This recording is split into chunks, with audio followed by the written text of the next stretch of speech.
నమస్తే, తెలుగు రాజ్యంకి స్వాగతం. నేను మీ సంధ్య. ప్రస్తుతం వైఎస్ఆర్సీపీ శ్రేణుల్లో ఏమన్నా ఉత్సాహం అనేది కనిపిస్తూ ఉందా? అధినేత ట్రాక్ ఎక్కాడు అనేసని కొంతమంది కార్యకర్తలు, నేతలు హ్యాపీగా ఫీల్ అవుతున్నారు. కారణం జగన్ 2.0 యాపా? ఏం జరుగుతుంది తెలుసుకునే ప్రయత్నం చేద్దాం. Senior political analyst KS Prasad గారు మనతో ఉన్నారు. ఆయన మాటల్లో. ప్రసాద్ గారు నమస్తే అండి. నమస్తే అమ్మా. ఏంటి జగన్ 2.0తో కొంత కార్యకర్తల్లో కొత్త ఉత్సాహం నిండింది, కొంత క్యాడరు జోష్లో అలా అలా స్టార్ట్ అవుతుందని విన్నాం, నిజమేనా? ఇన్నాళ్ళు ఆయన యాప్ని ఎదవలు ఎవరో పట్టుకోగలిగితే ఓకే 2.0 చాలా సులువు అవుతుంది ఆయన. ఆయన ఇప్పటిదాకా ఆపారు, అది ఎందుకు గ్రహించట్లేదు? ఇప్పుడు స్ప్రింగ్ని అదిమి పెట్టుకుంటే లాభం ఏంటి? అది డిస్ప్రపోర్షన్. నీకు ఒకటే మాట చెప్తానమ్మా, జగన్ అంటే భయంపడి చస్తున్న కూటమి. తెల్లారు లేస్తే భగవన్నామస్మరణం లాగా ఆ జగన్మోహన్ అవతారాన్ని రోజుకి 10 సార్లు తలుచుకుందే అలా ఎవడికి నిద్ర పట్టట్లేదు. కంటి మీద కొనుక్కు లేకుండా చేసినోడికి జగన్ మళ్ళీ వచ్చి అంటే నీకు భయం అన్నది ఉంటుంది. ఇప్పుడు ఉదాహరణకి చూడు, టైగర్ జోన్ అని పెడతారు, అంటే నీకు అడవిలో పులి ఉంటుంది. ఆ భయంకి నువ్వు ఎలా ఉంటావు? నీ జాగ్రత్తలో నువ్వు ఉంటావు.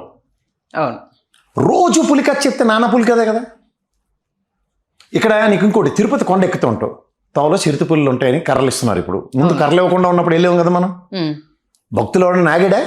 చిరుత పుల్లు దాడులు చేసినా ఆగుతున్నారా? ఆయన ఉన్నాడు చూసుకుంటాడని వెళ్ళిపోవడమే. అలా భగవంతుడన్నా లేదంటే నీకు భయం అన్నదా అన్నా సరే, అలా పవన్ కళ్యాణ్ డైలాగ్లో టన్నులు కొద్ది ఇస్తానంటే ఇచ్చేది కాదు, అది ఇన్హెరెంట్గా ఉన్నది. ఇప్పుడు ఒకటి, వీళ్ళు భయం పడి వస్తున్నారు అన్న విషయాన్ని గ్రహించినప్పుడు నేను రోజు భయం పెడతాను అని ఒక మల్టీ టాస్కింగ్ ఎందుకు చేస్తున్నారు అంటే లోపల ఉన్నవాడికి బుర్రలేదని అర్థం. ఓకే, జగన్మోహన్ రెడ్డి అనే ఒరిజినల్ క్యారెక్టర్కి ఈ రోజుకి కూడా ప్యాంట్లు తడుపుకునే ఉన్నారు. ఆ ఒరిజినల్ క్యారెక్టర్ని మీరు అనవసరంగా చంపారు. ఈ విషయం ముందు గ్రహించండి. ఓకే, మీకు అలా ఏది ప్రభాస్ సినిమా ఉంటుంది, వాళ్ళ మోస్ట్ అగ్రెషన్ అన్నమాట సినిమాలో. వాళ్ళ అమ్మ నాన్న వాళ్ళతో రాఘవేంద్ర స్వామి మాల వేస్తారు. మాల వేసిన లాభం ఏంటి? లాస్ట్కి అగ్రెషన్ ఆపగలిగారా? నువ్వు ఇలా ఉండొద్దు, అలా ఉండడం కరెక్ట్ అనేసి అని కంక్లూజన్ కదా. మీరు ఆయనతో మాల వేయించారు చెప్పండి ఫస్ట్. ఎవడో బుర్రతొక్క వేదవాళ్ళు ఇచ్చిన ఐడియా అది మోమట్లేదు. వాళ్ళని గుండె వచ్చింది పార్టీ వాళ్ళు. మళ్ళీ జగన్మోహన్ రెడ్డి గారు ఆ రీఛార్జ్ అయ్యారు, రీవ్యాంప్ అయ్యారు కాదు, ఆయన్ని అనగదొక్కుతున్నాడు అవడు కోర్టు వేదవాళ్ళు వాళ్ళే. ఎందుకంటే మామూలుగా జగన్మోహన్ రెడ్డి గురించి తెలిసిన వాడు ఎవడైనా సరే ఆయన ప్రత్యక్ష రాజకీయాల్లో లేనప్పుడే గడగడగడగడగడగలు ఆడి చచ్చారు అందరూ, ఇంక్లూడింగ్ చంద్రబాబు నాయుడు గారితో సైతం. చంద్రబాబు నాయుడు గారికి ఫ్రమ్ ద డే 1 నుంచి భయం ఏంటంటే రాజశేఖర్ రెడ్డి గారు అంటే కాదు, జగన్మోహన్ రెడ్డి అంటేనే. మళ్ళీ మిర్చి సినిమా లెక్కే, ఆ కొడుకు వచ్చాడు లెక్క వేరన్నదే భయం ఆయనకి. ఎందుకు? సామర్థ్యం వర్సెస్ సామర్థ్యం. ఇప్పుడు రేపు పొద్దున్న కాంటెంపరీ పాలిటిక్స్లో రాజశేఖర రెడ్డి గారిని చంద్రబాబు నాయుడు గారు ఎదిరించగలిగారు, చంద్రబాబు నాయుడు గారిని రాజశేఖర రెడ్డి ఎదిరించగలిగారు అన్నది అందరూ చదువుకోండి. రేపు పొద్దున్న లోకేష్ జగన్మోహన్ రెడ్డిని ఎదిరించగలడా అంటే ఎదిరించలేడు అన్నది ప్రూవెన్ ట్రాక్ తండ్రి పరంగా. సో దీనికి అప్పటి నుంచి భయం పడుతూ ఈ నెల అనగదొక్కాలన్న దగ్గర అన్ని రకాల చర్యలు ప్రతి చర్యలతో ఇవాళ 11కి పరిమితం చేసినా మళ్ళీ స్ప్రింగ్ నదిని బట్టి కూర్చోబెట్టారు 2 ఏళ్ళు బట్టి. ఈ బుర్రతక్కుతనాన్ని ఒక్కసారి వాళ్ళు రీఛార్జ్ చేసుకుంటే 2.0 అక్కర్లే, ఒరిజినల్ జగన్మోహన్ రెడ్డి ఒరిజినల్ వెర్షన్ని మాకు ఇవ్వండి చాలు. మామూలుగా ఆయన ఎవరి మాట వినరు, ఆయనకు ఎవరు సలహాలు ఇచ్చేంత స్థితి కానీ పరిస్థితి కానీ ఉండదు, ఏ డెసిషన్ అయినా ఆయనే తీసుకుంటారు అని వినడం జరిగింది. దీని గురించి ఏమంటారు? అంటే ఇప్పుడు మీరు అన్నదానికి అది పెట్టారు, ఆయన ఇప్పుడు అవసరం లేదని చెప్పారు అన్నదానికి అసలు ఒకరి మాట వినరు, ఆయన తీసుకున్న డెసిషనే అందరూ కట్టుబడి ఉండాలి అంటూ కూడా చాలా సందర్భాల్లో విన్నాము. మనం కొన్ని ఇన్సిడెంట్ని చూసాము. ఆయన నిజంగా ఆపారా ఇన్ని రోజులు మీరు అన్నదానికి? ఆపడం అన్నదానికన్నా ఇప్పుడు ఖచ్చితంగా ఆపాడు. ఆపిన వెధవలో తెల్లవారుజున్న పేపరోడు, రెండోవాడు ఆడు పనికిమాల రిషిగాడు. ఇది ప్రశాంత్ కిషోర్ గారి స్ట్రాటజీ అమ్మా, నువ్వు జాగ్రత్తగా గమనించుకో. ఇప్పుడు నీకు ఏమని కంపారిజన్ ఇవ్వాలంటే ఒకటే ఒకటి ఉంటుంది, వాళ్ళ ఫేస్ ఆఫ్ సినిమాలో చూడు. Until and then you are not adapting that, నీలో ఉన్న కొంతమంది లోపల ఉన్న వాళ్ళు గ్రహించేస్తారు కదా. ఆయన చుట్టూ ఉన్న వాళ్ళందరికీ తెలుసు జగన్మోహన్ రెడ్డిలో మార్పు ఈ వెధవలు తీసుకొచ్చారని, అది చెప్పలేదు అవడం. ఓకే, ఆల్రెడీ లాస్ట్ టైం నమ్ముకొని ప్రశాంత్ కిషోర్ని బొక్కబూర్లో పడిన తర్వాత మళ్ళీ ఎలా నమ్ముతారు? నీకు మళ్ళీ చెప్తున్నాను, ఇప్పుడు ఆయన మర్మం తెలిసిన ప్రశాంత్ కిషోర్ గారిని లాస్ట్ మూమెంట్లో డబ్బులు ఇచ్చి తెలుగుదేశం వాళ్ళు తీసుకొచ్చి టెంకుచెల్ల ఎవరికి కొట్టారు? వైఎస్ఆర్సీపీకి టంగం అనిపించారు. నీకు అర్థమైందా?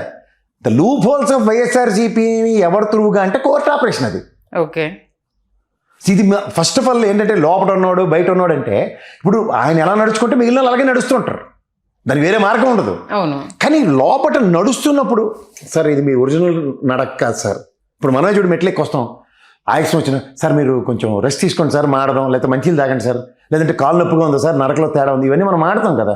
అలా అక్కడ కూర్చొని దేవ్జిల్లాకు చూసే బదులు చెప్పాలి కదా. ఒరిజినల్ ఫైర్ ఆఫ్ జగన్మోహన్ రెడ్డికి బయట ఎలా సస్తున్నారన్న విషయం తెలిసిన తర్వాత కూడా ఇంకా ఆయన సప్రెషన్కి గురి చేస్తామంటే మళ్ళీ 2.0 వర్షన్ వస్తుంది, రోబో 2 రిలీజ్ అవుద్ది, మాకెందుకు ఈ చెత్త అంతా అంటే కోవట్లు ఉన్నారంటారా ఇంకా? లేకపోతే వాళ్ళకి అంత పని అంత సులువేలా అవుతుందమ్మా. 151 గెలిచి ప్రజల గుండెల్లో నిలబడిన జగన్మోహన్ రెడ్డి 11 బడిపెట్టి కోర్టు ఆపరేషనే కదా స్టిల్ ఇప్పటికీ. దాన్ని కప్పిపుచ్చడానికి మిషన్లు తోటకూర పరకాల ప్రభాకర్ ఇవన్నీ చెప్తున్నారు అందరూ హరికథలు. అంటే ఆయనను సమాధానపరచడానిక మనమే గెలిచాం సార్, ఇది కాదు కదా. లోపట ఉన్న వాళ్ళు అందరూ బయట ఉన్న వాళ్ళు అందరూ 151 175 మంది కూర్చుని పోస్ట్ మార్టం అనేది ఏం చేయాలంటే చచ్చిపోయి ఉన్నాం మనం, మనకి పోస్ట్ మార్టం కావాలనుకోవాలి. అర్థమైందా? రాజకీయాల్లో ఓడిపోయాడంటే చచ్చిపోయాను అర్థం. చచ్చిపోయినోడికి పోస్ట్ మార్టం చేసి నీ చావు కారణం ఏంటో తెలుసుకో.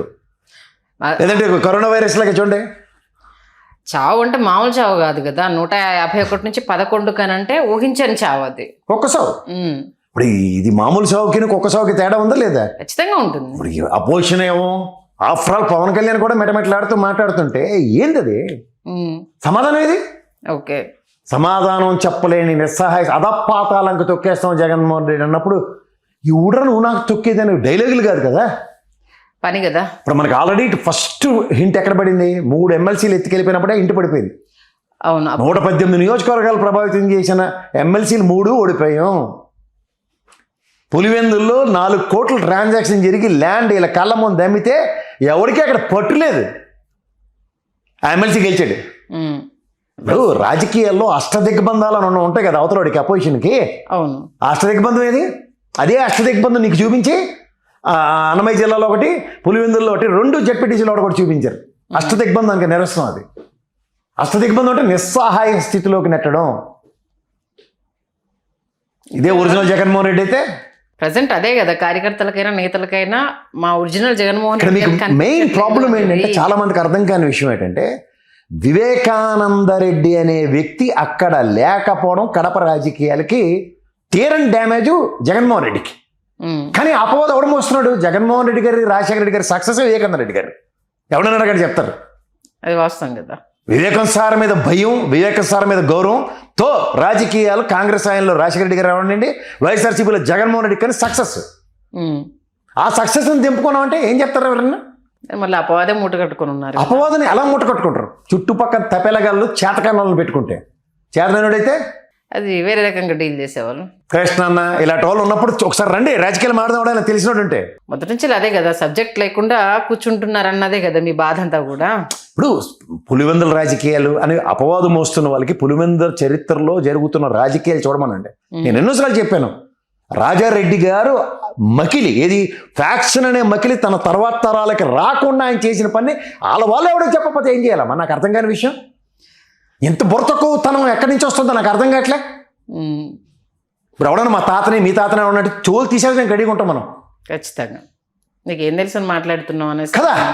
ఈ ఎవడు వస్తాడు వాళ్ళ తండ్రిని చంపినవాడిని కళ్ళ ముందే తిరగనిస్తున్నాడు, ఈ మాగేందుకి పకోడీ కబుర్లు.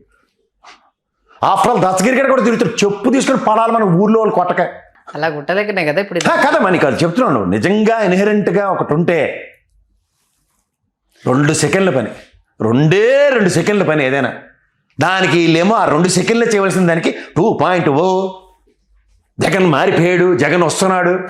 సరే, ఇప్పటికైనా అడ్డుగోడలన్నీ బద్దలైపోయి డైరెక్ట్ కార్యకర్త టు నేత, నేత టు నేత ఇది వచ్చే సిచ్యువేషన్స్ ఉన్నాయా?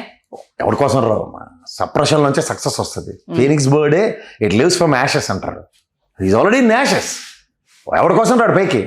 ఓకే, అంటే రేపటి భయం అన్నది మీ మీద ఉంది మిస్టర్ జగన్మోహన్ రెడ్డి. మీరు అడవిలో పులి లేదా సింహం, మీరు చెప్తున్న కథలకి మీకే చెప్తున్నా, మీరు అడవిలో ఉంటే సింహం లాంటి వాళ్ళు లేదా పులి లాంటి వాళ్ళు. మీరంటే భయం అందరికీ ఉంటుంది. అడవిలోకి అందరూ పోటుగాళ్ళు వెళ్ళిపోతారు, శ్రీశైలం భయంతోనే చేస్తారు. తిరుపతి వెళ్తారు అందరూ, జాగ్రత్త బాబు మెట్లు ఎక్కొస్తున్నావు. ఇప్పుడు మా నాన్న మీరు ముందు కొండకెక్కితే నేను మెట్లు ఎక్కొస్తున్నాడు, జాగ్రత్త జాగ్రత్త జాగ్రత్త అని 10 సార్లు చెప్పడం భయం అన్నది ప్రజల్లో కాదు, నాయకుల్లోనే ఉంది. మీరంటే భయం పడి సస్తున్నారు. రోజు వచ్చి భయం పెడతానని చిన్నపిల్లల ఆట కాదు కదా, బౌ అని తలుపు చాటు నిలబడి అరచే కార్యక్రమం కాదు కదా. దీనికి చుట్టుపక్కల వాళ్ళు తెరలేపుతున్నారు. అంటే దిశానిర్దేశం అనేది ఒకటి చేయాలి కదా సార్. ఇప్పుడు బాధలో ఉన్న వాడికి ఇప్పుడు ఏదో మనది ఉంటుంది కదా, 10th ఫెయిల్ అయ్యి వాడు సూసైడ్ అటెంప్ట్ చేసిన తర్వాత వచ్చే ఓదార్పుకి డైరెక్ట్ ముందు రిజల్ట్ తెలిసిన తర్వాత అమ్మో ఏమైపోతుందో అన్నదానికి ఒక తేడాను ఎప్పుడు చెప్తూ ఉంటారు. అంటే సానుభూతితోటి వచ్చిన తర్వాత సరే నాన్న ఇప్పుడు కాకపోతే నెక్స్ట్ ఇయర్ పాస్ అవుతున్నా నీకన్నా ఎక్కువనా అన్నది. ఇప్పుడు ఏంటంటే మనం ఓడిపోయాము, నేత నుంచి ఓదార్పు అనేది కార్యకర్తలు కావచ్చు, నేతలు కావచ్చు, నువ్వు మాకు ఇస్తే మేము మా క్యాడర్కి ఇస్తాము, అది మిస్ అవుతుంది అన్న ఒక ఆవేదన చాలా సందర్భాల్లో వెలగెక్కుతున్నారు. అది కావాలి కదమ్మా. ఇప్పుడు మనకి ఇంట్లో మన కొడుకో లేదా కూతురు అది పాస్ అవుతుందో లేదో అన్నది మనకి 2 నిమిషాలు తెలిసిపోద్ది. అవును. అందులో ఎగ్జామ్ వాడు రాసి వచ్చిన తర్వాత ఇంత చదువుకున్న వాళ్ళు అయితే చూసి పేపర్ వీడు రాసిన విధానానికి ఎత్తుపైలు ఉంటాడని వాడిని గ్యారంటీగా వాడు తత్వం తెలిస్తే ఏమైనా పొరపాటున అగాయిత్యాలు చేసుకుంటాడేమో అని చెప్పి చాలా జాగ్రత్తగా ప్యాంపర్ చేస్తూ నువ్వు మళ్ళీ ట్యూషన్కి వెళ్ళిన మాట వినని చెప్పి ఒక 10 రోజులు ఆడుకొని 11 నుంచి ట్యూషన్ పెట్టి ఆ సప్లిమెంటరీ రైడింగ్ ప్రిపరేషన్ అన్నదా ఉంటుందా? ఇక్కడ పూర్తిగా డిజాస్టర్ సిచ్యువేషన్ నుంచి నువ్వు ఫస్ట్ నువ్వు మేల్కోవాలి, నీ చుట్టూ వాళ్ళని మేల్కొల్పి చూపించాలి. అంతే కదా. ఇది జరగకపోతే ఎన్నాళ్ళు అయిపోతుంది, ఏం లేదు. మళ్ళీ బెంగళూరు ప్యాలెస్కి వాళ్ళన్నట్టు పరిమితం కావాల్సి వస్తుంది, 4 గోడల మధ్యనే ఉండాల్సి వస్తుంది. రేపు మీకోసం బలంగా నిలబడ్డ క్యాడరు ఏ పార్టీకి వెళ్ళాలో 4 పార్టీల వైపు దిక్కులు చూస్తూ ఉంటుంది. అంతే. ఇప్పుడు చంద్రబాబు నాయుడు అనే వ్యక్తిని ఎదుర్కోవడం అన్న దాని గురించి స్ట్రాటజీస్ చాలా ఇంపార్టెంట్. రేపు ఏం లేదు, మీరు ఏదైనా చెప్పండి, మీకు 40% ఓటు బ్యాంక్ ఉంది, ఆయనకు 40% ఓటు బ్యాంక్ ఉంది.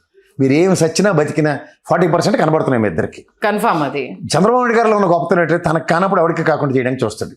అదే కదా లాస్ట్ టైం పవన్ కళ్యాణ్ ఇండిపెండెంట్గా నిలబెట్టి యాంటింగ్ ఎంఎన్సీకి పేరు పెట్టాడు పవన్ కళ్యాణ్ అని.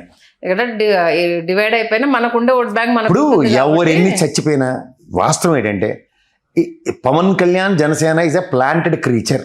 మొక్కను మీరు అంటుకట్టారు, తెలుగుదేశం నుంచి ఒక మొక్క గులాబీకి అంటుకట్టి నువ్వు తెలియదా కథలో? అంటుకడితే ఏముంది, పెరుగుతుంది, పక్కడింట్లో పెరుగుతుంది. అంతేనా? పేరుకి పక్కడింట్లో పెడుతుంది. మనం కొమ్మ కట్ చేసి అంటుకట్టివు. అదే కదా పవన్ కళ్యాణ్ అంటే. దానికి నువ్వు బయటకు వస్తే వాళ్ళగా లోపలికి వస్తే వాళ్ళ కదా. మీకు జరిగిన ఎలక్షన్ ఓటు డ్యామేజ్ చూసుకోండి, 54 lakhs ఓట్లు డిఫరెన్స్ ఉన్నాయి మీకు.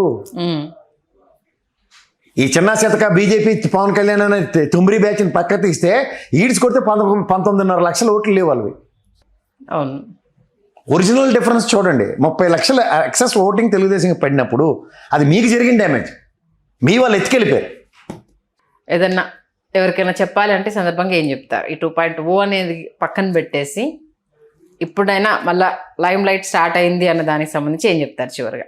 జగన్మోహన్ రెడ్డి ఉన్న by birth God gift is aggression. Please do aggressive politics. ఏంటి లేని లోకేష్కే అగ్రెషన్ తెచ్చుకుని మాట్లాడుతుంటే ఇన్హెరెంట్గా బై బర్త్ మీకున్న మీరెందుకండి అగ్రెషన్ సపరేట్ చేసుకుంటారు mister Jaganmohan Reddy? Okay. Aggression అంటే తెలియని లోకేషే అగ్రెషన్ నేర్చుకుని నటిస్తుంటే మీకు నటించవలసిన అవసరం లేదు. దట్టు సబ్జెక్టు ఉండి ఎందుకంటే ఏపీ దాని మీద పాదయాత్రలో ఆయన మాట్లాడుతున్నప్పుడు ఎవడు మాట్లాడలేకపోయింది కదా, మాడుతూనే ఉన్నాడు కదా ఆయన. పెయిన్ నుంచి వచ్చిన మాటలు కదా సార్. పెయిన్ ఇప్పుడు మీకు ఒరిజినల్గా ఉండి కూడా ఇంత నేను చేస్తే మీరు నన్ను పట్టించుకోలేదు అన్న ఆర్తను కూడా మీరు ఎక్కడ చెప్పపోతే ఎట్లా అండి జగన్మోహన్ రెడ్డి గారు? ఎక్కువ రైతులు తిరిగి మనం వెళ్ళారు, మీరు మీ ఆయంలో చేసిన మంచి మీరు చెప్తేనే కానీ మా ఆవిడకి తెలియకపోతే ఇదే దానికి మీరు పెంచి పోషిస్తున్న ఆస్థానాలు ఉన్నాయి ఇక్కడ. దేనికి దద్ది బ్యాచ్లు? అదే ప్రాబ్లం. అదొక్క చిన్న చిన్న బుడపిల్లని తెచ్చుకొని వాళ్ళతో రాజకీయాలు సార్. సీనియర్ జర్నలిస్టులు కక్కలు డొక్కలు తిన్న వాళ్ళు ఉన్నారు, తోలు తీసేస్తారు మా స్క్రిప్ట్లు రాసిస్తే. వాళ్ళ స్క్రిప్ట్ చదివితే గడగడ లాడాలి ఒక్కొక్కడు. 2019 స్క్రిప్ట్కి ఇప్పటి స్క్రిప్ట్కి కంపేర్ చేసుకుంటే సరిపోతుంది సింపుల్గా. ఎక్కువ అవసరం సార్. మీ దగ్గర ఉన్న సాధనాలని ఆయుధాలని మీ చుట్టూ అమ్ముల పొదులో పెట్టి మీకే పనికి రాకుండా చేస్తున్నారు. అది ప్రాబ్లం. అది చూసుకోండి ఒకసారి.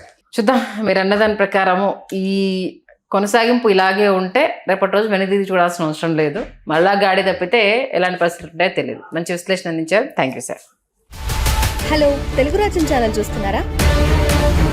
సామాజిక రాజకీయ జీవన చిత్రణే తెలుగు రాజ్యం. అతిశయోక్తులు అసత్యాలు ఉండవు. రాజకీయ కోణం కాదు, ప్రజా కోణమే కొలబద్ద. తెలుగు రాజ్యం వీక్షణ మీ ఉత్తమ అభిరుచికి నిదర్శనం.